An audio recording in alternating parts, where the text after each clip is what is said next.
بسم الله الرحمن الرحيم. السلام عليكم ورحمة الله وبركاته. كسو دوادا SMCC أما حرمت لتنتا عافماتك الصوماليات وصفة فاسن وهذا شعرمها عافماتك ciwaanka maanta aan diirada saareyno waa ambalaasta iyo bulshada waxyaabaha ay ka fahansan tahay kusoo dhawaada mar kale SMCC fadlan hadii aad ku cusub tahay nagu soo biir ambalaasta maxaad ka taqaanaa qaababka ay u shaqeyso ambalaasta ama u shaqeeyaan gawaarida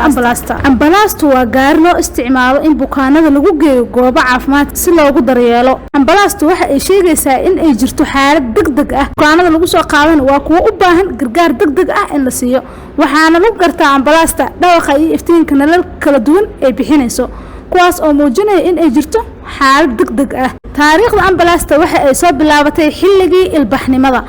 ilbaxnimada ka hor waxaa la isticmaali jiray gaari gacan ama gaari gacanta lagu riixayo oo waqti badan qaadan jiray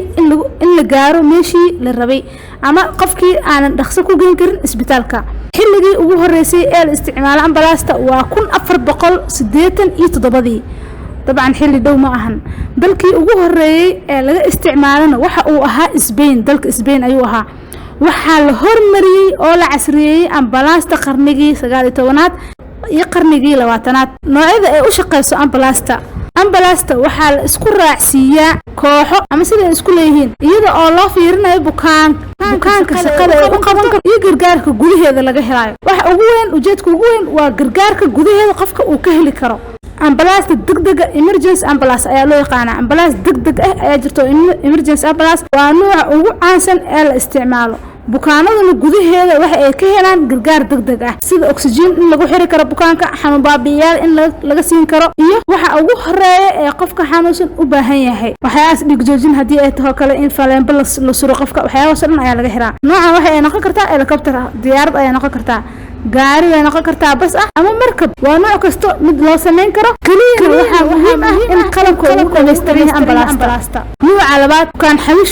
bukaan xawisho macnaheedu waxa la jeedinaa waa patient transport ambulance waa nooc kamid ah ambalaasta shaqadeeduna waa in ay bukaanada u kala xawisho goobaha caafimaadka iyadoo ka soo qaadayso goob caafimaad geenaysana goob kale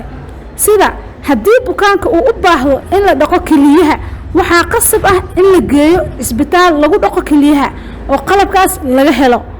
xilligaas ambalaasta qaadayso waa bukaan xawisho ama patient transport tusaale isbitaal ayaa jirta isbitaalkan malahan qalabkii kaliyaha lagu dhaqaayay bukaankana wuxuu u baahday si degdeg ah in kaliyaha laga dhaqo isla markaa waxaa la saaray ambalaas waxaan u qaadaysaa isbitaal kale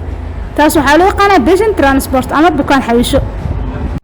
ambalaasta nooca saddexaad waa responsive vehicle waa nooc kamid ah ambalaasta waxa ay gooni u tahay bukaanada xaaladoodu aadka u liidato sida bukaanada u baahan in la geeyo qolka ICU-da ee lagu ilaaliyo xaaladaha halista ah ICU-da macnaha waxa ula jeedinaa qofka xaaladiisa aad ku liidato qolka qalabka yaala ee la geeyo waa qolka baxnaanada ugu fiican ama baxnaanada ugu dambaysa qofka meesha la gaarsiin lahaa ee ka jirto weeyaan waxa kale oo jirto ambulance aad la yaabi doontid oo loo yaqaano bariatric ambulaastan waa nooc u gaar ah bukaanada aad ku waxa ay leedahay qalab email loogu talagalay in ay cuskadaan